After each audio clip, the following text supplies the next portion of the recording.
Summer कभी घर में ऑफिस की बात नहीं करता। यही कारण है कि उसके ऑफिस में कभी कभार होने वाली पार्टियां मेरे लेखन में इतनी महत्वपूर्ण हैं। ऑफिस के समाचार मुझे वहाँ पर ही मालूम होते थे। कोई भी पति कभी भी अपने गॉसिप या अफेयर घर में नहीं बताता, लेकिन अगर दूसरों का अफेयर हो तो फट से घर पर सब बातें बताता है। फिर पत्नी पार्टी में दूसरों के साथ मसालेदार खबर शेयर करती है। उस वक्त बताने वाले की आंखों की चमक और सुनने वालों की उत्सुकता देखने लायक होती है।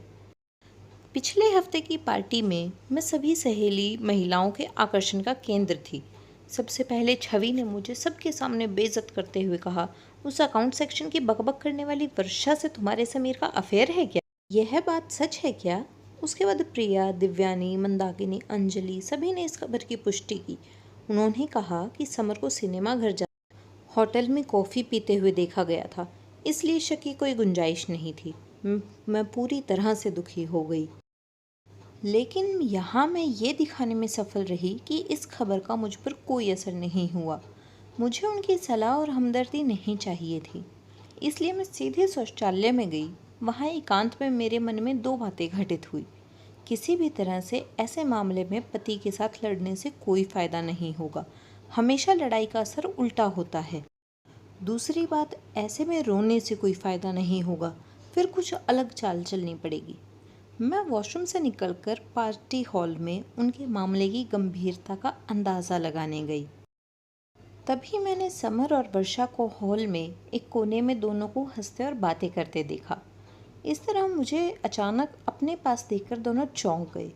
यह इस बात का प्रमाण था कि उनके मन में चोर है। वर्षा थोड़ी खुश हुई जब मैंने उसकी तारीफ़ की कि तुम बहुत खूबसूरत दिखती हो और तुम्हारे कपड़े बहुत अच्छे हैं। फिर मैं थोड़ी इधर उधर की बातें करती रही, एक चुटकुला सुनाया, इससे उन्हें राहत मिली और वह खुलकर मुस्कुराने लगे। समर को व्यवहार में कुछ भी आपत्तिजनक नहीं लगा, इसलिए वह निश्चित हो गया और वहाँ से चला गया और दूसरे ग्रुप में बातें करने लगा।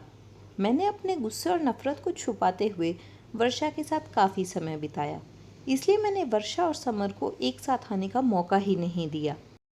मैंने वर्षा को बहुत बार कहा कि एक बार घर पर आओ ना। उसने कहा आऊँगी, फिर कभी। आखिर में एक बार उसने मुझे घर आने का न्योता भी दिया, जो कि मैं चाहती थी। मैं मन ही मन उदास थी समर के विश्वासघात के कारण। हालांकि मन में तय कर रही थी कि उन दोनों को कैसे सबक सिखाया जाए। यह सब हो जाने के बाद मैं घर वापस आई। घर वापस आने पर मेरी सास ने मेरे अवसाद पर ध्यान दिया। वह मुंह से कठोर है, लेकिन दिल से बहुत स्नेही थी। जब उन्हें ज़्यादा जोर देकर पूछा तो मैंने उन्हें सब कुछ बताया। उसके बाद 2 दिनों तक हमने ढेर सारे विचारों का आदान प्रदान किया। उनसे बात करके मेरे उदास मन को राहत मिली। कुछ दिनों के लिए समर टूर पर गया। मैंने बिल्कुल ठीक शनिवार चुना और सुबह करीब 10 बजे वर्षा के घर पहुंची। वर्षा ने मुस्कुराकर मेरा स्वागत किया, लेकिन उसकी आंखें चिंता और आश्चर्य से भरी थीं। अरे, समय था तो इसलिए मिलने चली आई। मुझे तुम्हारी काफ़ी याद आई, तो इसलिए आई। सोचा नई सहेली को मिल आए, इसलिए तुम्हारे घर पर आ गई। मैंने उसे अपनेपन से बोला। तुम्हारा स्वागत है। सोनाली, तुम शिव को क्यों नहीं लाई? अपने ड्राइंग रूम में जाकर वर्षा ने पूछा। मेरी ननंद आई है मायके, उसके 2 बेटों के साथ खेल रहा था। क्या लोगी, चाय या कॉफ़ी? चाय चलेगी। वर्षा, अरे रिक्शे से उतरते वक्त मेरी कमर में मोच आ गई, थोड़ा लेट जाऊं क्या? हाँ हाँ। उसने जल्दी से मुझे एक तकिया दिया और मैं आराम से उसके बिस्तर पर सो गई और वह चाय बनाने चली गई। चाय के साथ साथ वो ढेर सारा नाश्ता भी लाई थी। हमने खुशी खुशी चाय नाश्ता ख़त्म किया। जल्द ही हम कई विषय पर खुलकर बात करने लगे। बात करते करते मैंने उसकी शादी की बात उठा दी। शादी की बात करते ही वह थोड़ा डर गई। मैंने उससे पूछा, क्या तुम लव मैरिज करोगी या अरेंज मैरिज? इस सवाल पर वह बौखला गई। देखूंगी क्या करना है, उसने जवाब दिया। तुम जैसे स्मार्ट दिखने वाली लड़की के कई दोस्त होंगे, है ना? ज़रूर किसी से अफेयर होगा। बोलो ना, कौन है वह भाग्यशाली व्यक्ति? अब वह कैसे कहेगी कि उसका अफेयर मेरे ही पति से चल रहा है? मैंने उसे मुद्दे पर कुछ और समय निकालकर उसे प्रताड़ित किया। मुझे बहुत मज़ा आ रहा था। तभी मेरे मोबाइल पर 2 कॉल आए। एक मेरे सास का और दूसरे मेरे बीसी की सहेली का था। मैंने उन दोनों से कहा था कि अब मैं वर्षा के घर आई हूँ। मुश्किल से आधा घंटा बीता था, तभी मेरे सास, मेरी ननंद मीनाक्षी, उनके दोनों बच्चे और शिव सभी वर्षा के घर में दाखिल हुए। बच्चे सीधे टीवी की ओर बैठे और वह कार्टून चलाकर देखने लगे। सास और मीनाक्षी सोफे पर बैठकर मेरी कमर की मूंछ के बारे में बातचीत करने लगी। मम्मी जी, आप मेरी बहुत परवाह करती हो। तुम एक नंबर की बेपरवाह लड़की हो। 1000 बार बोला है कि वज़न कम करने को, प्रसार पर नियंत्रण रखें, लेकिन इस वज़न से कमर में मूंछ तो आएगी ही ना। पर तुम्हें तो किसी की सुननी ही नहीं है। सास का ऐसा रूप अवतार को देखकर वर्षा डर गई थी। भाभी की आंखें तब खुलेंगी जब समर भैया एक खूबसूरत तितली के पीछे पीछे चलेंगे, मीनाक्षी ने कहा। इस पर सास भड़क उठी।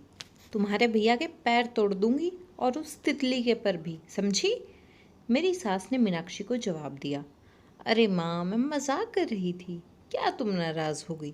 फिर मूर्ख जैसी बात क्यों कर रही हो? वर्षा अपनी उंगली या एक दूसरे में उलझाकर ज़मीन की तरफ नज़र झुकाए खड़ी थी। मेरी सास की तरफ उसकी देखने की हिम्मत नहीं हुई। सास मुझे और मीनाक्षी को कहने लगी कि आज की लड़की में ना तो समझ है और ना ही सब्र, अपनी गृहस्थी की देखभाल करने की अकल भी नहीं होती। फालतू में इसके उसके लफड़े में पड़ना और प्रेम विवाह करना ठीक है क्या? जिस रास्ते पर अपना काम नहीं है उस रास्ते पर क्यों चलना? बराबर ना वर्षा? हाँ, वर्षा ने झिझकते हुए हाँ कहा। तुम्हारी शादी हो गई है क्या? नहीं। तुम कब शादी कर रही हो? जल्द ही करूँगी। Very good. तुम्हारे माता पिता कहाँ हैं? मेरे पापा गुजर गए। माँ है, वह आज मेरी मौसी से मिलने गई है। कब आएगी? शाम को आने वाली है। मैं उनसे मिलने आऊँगी कभी। सोनाली, तुम यहाँ ही रुकने वाली हो क्या? कमर की मोच कैसी है अब तुम्हारी? माँ, दर्द तो बढ़ गया, बहुत दर्द हो रहा है। डॉक्टर को बुलाएं क्या? नहीं नहीं, मैंने डरने का नाटक किया और कहा, वर्षा, तुम्हारे पास आयोडेक्स है क्या? हाँ है, लाती हूँ ना, बोलकर वर्षा जल्दी से अंदर गई। मैंने उससे आयोडेक्स लगवाया। मेरी सास वर्षा को जवान लड़कियों को कैसा बर्ताव करना चाहिए इस पर लेक्चर दे रही थी। मीनाक्षी जानबूझकर छेड़ने के लिए मजबूर कर रही थी। ऐसा माहौल था कि दोनों किसी भी क्षण लड़ने लगेंगे। उस माहौल में वर्षा का तनाव बढ़ गया था। तभी दरवाजे की घंटी बजी। मीनाक्षी ने जाकर दरवाज़ा खोला। जब वह लौटे तो उसके साथ बीसी समूह की मेरी 3 सहेलियां, शालू, रूपाली, मीनाक्षी थी। यह तीनों बहुत बातूनी हैं। उनके आगमन ने माँ बेटी के बीच वाक्य युद्ध को रोक दिया, लेकिन रोम का आवाज़ एकदम बढ़ गया। अपनी नई सहेली से सेवा करवा रही हो क्या रूपाली? रूपाली ने आंखें फैलाकर कहा और सभी हंस पड़े। वर्षा, तुम्हारे बारे में बहुत सुना है सोनाली से। सोनाली हमेशा तुम्हारे बारे में बोलती रहती है। देखो, उसके दिल में बैठकर हमें वहाँ से मत भगाना। शालू ने वर्षा के कंधे पर हाथ रखते हुए कहा। हम अपने नए दोस्ती की नींव को मजबूत करने के लिए गर्मा गर्म समोसे, जलेबी, ढोकला लेकर आए हैं। मनीषा ने इतने बेपरवाह अंदाज में कहा कि वर्षा को हंसना आ गया। अपना परिचय देने के बाद तीनों साहसपूर्वक रसोई में घुस गए। आयोडेक्स को अपनी जगह रखकर हाथ धोकर वर्षा रसोई घर में गई तो उसकी चाय बनकर रेडी थी। लेकिन एक बात सच है, सब कुछ वर्षा के घर में था और वह अपनी अपनी जगह पर था। शालू ने बच्चों के लिए फ्रिज से जूस का जग निकाला। हम सब चाय, समोसे, जलेबी खाकर मज़े में गपशप कर रहे थे। वर्षा के फ्लैट में ये ऐसा हंगामा कभी नहीं हुआ होगा। मेरी सहेलियों ने तुरंत वर्षा से दोस्ती कर ली। वर्षा भी उनसे बहुत खुलकर बात कर रही थी, जैसे वह भी पुराने परिचित हों। शालू ने शरारत भरे अंदाज में कहा, सोनाली, वर्षा से दोस्ती करने में तुम्हें ज़रूर फ़ायदा होगा। मैंने कुतूहलवश पूछा, कौन सा फ़ायदा? अरे, समर के ऑफिस में होने से वर्षा तुम्हें वहाँ की सारी बातें बराबर बताएगी। मतलब अगर तुम्हारे समर का वहाँ किसी से अफेयर हुआ तो यह तुम्हें तुरंत बता देगी। अरे हाँ, सच में वर्षा, तुम मेरी आंख बनकर समर पर ध्यान रखोगी? मैंने बहुत प्यार से वर्षा से कहा। वर्षा के गाल एकदम गुलाबी हो गए। उसने जवाब नहीं दिया, सिर्फ सिर हिला दिया और फिर वह टेबल पर सामान समेटने लगी। रूम का फैला हुआ सामान निपटाने वाली थी कि तभी मेरे ससुर वहाँ आ गए। उनके आते ही माहौल बदल गया। मेरे ससुर बहुत स्ट्रिक्ट थे। मेरी सहेलियों ने फटाफट पल्लू दोनों कंधों पर लिया और झुककर उनका आशीर्वाद लिया। सब ऐसे चुप हो गए जैसे उनको बोलना आता ही ना हो। बहू, घर चलने की स्थिति में हो या एम्बुलेंस बुलाएं? उन्होंने गंभीरता से मुझसे पूछा। चलूँगी पापा, मैं नम्रता से बिस्तर से नीचे उतरी। मैंने डॉक्टर शशि को फ़ोन किया, घर आते जाते उनको दिखा कर जाएंगे। ठीक है पापा। यहाँ क्यों आई थी? इस वर्षा को मिलने आई थी पापा जी। इसे कभी देखा नहीं, नई पहचान है क्या? हाँ, यह ना समर के ऑफिस में काम करती है। वर्षा बेटा, तुम अकेली रहती हो क्या यहाँ? नहीं अंकल, माँ के साथ रहती हूँ। वर्षा पापा की आवाज़ से ही डरने लगी। चलो अच्छा है, नहीं तो हम हैं ना तुम्हारे साथ। कभी भी मदद की आवश्यकता हो तो हमें बताना, पापा बोले। फिर हमारी तरफ मुड़कर बोले, अब चलें? पापा निकले। वैसे हम भी उनके पीछे पीछे गए। घर से निकलते समय मेरी सास वर्षा को बोली, वर्षा बेटा, अब जल्दी तुम्हारी शादी का आमंत्रण हमारे हाथों में देना। देर हो गई तो अच्छे लड़के मिलते नहीं।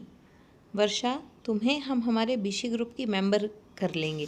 मैं बाद में तुम्हें फ़ोन करूँगी। रूपाली के इस प्रस्ताव को हम सब ने अनुमति दी। तीनों बच्चे थैंक यू आंटी बोलकर बाहर निकल गए। लास्ट में मैं वर्षा का सपोर्ट लेकर घर से बाहर आई। वर्षा, इन सब की मस्ती खेल कूद तुम्हें खटका तो नहीं ना? मैंने उससे पूछा। नहीं सोनाली, यह सब तो बहुत भले इंसान हैं, वह बोली, पर मन से वह थोड़ी नर्वस हो गई थी। तुम्हें कहती हूँ वर्षा, यह सचमुच भले इंसान हैं, और सच कहे तो मुझे इनका ही आधार है। इनकी वजह से मैं खुद को सुरक्षित समझती हूँ। हमेशा मेरी मदद करते हैं। मेरी गृहस्थी को कोई बुरी नज़र से देख भी नहीं सकता, क्योंकि इनसे झगड़ा करना, इनको चैलेंज करना आसान बात नहीं है। ऐसे इंसान नसीब से मिलते हैं। खुद को सुरक्षित महसूस होना यह बहुत बड़ी बात होती है वर्षा। वर्षा ने गर्दन हिलाई। संभल कर जाना, वर्षा ने कहा। हमने प्यार से एक दूसरे को अलविदा किया। सभी गाड़ी में बैठ चुके थे। मेरे अपने मेरी राह देख रहे होंगे। वर्षा का आधार छोड़कर मैं अच्छे से चलकर उनके पास पहुंची। मेरी कमर में मोच आई ही नहीं थी। सब कुछ तय किए मुताबिक प्लान किया गया था। मैंने 2 उंगलियां वी फॉर विक्ट्री की निशानी करते ही सबके चेहरे पर खुशी आ गई। कहानी पढ़कर कहीं ना जाएं दोस्तों। नीचे कमेंट बॉक्स में जाकर अपना कीमती कमेंट हमें लिखकर ज़रूर भेजें। हमें आपके कमेंटों का इंतज़ार है और हमेशा रहेगा। और कहानी अच्छी लगी तो अपने चैनल कहानी निकिता की ज़ुबानी को सब्सक्राइब ज़रूर करिएगा।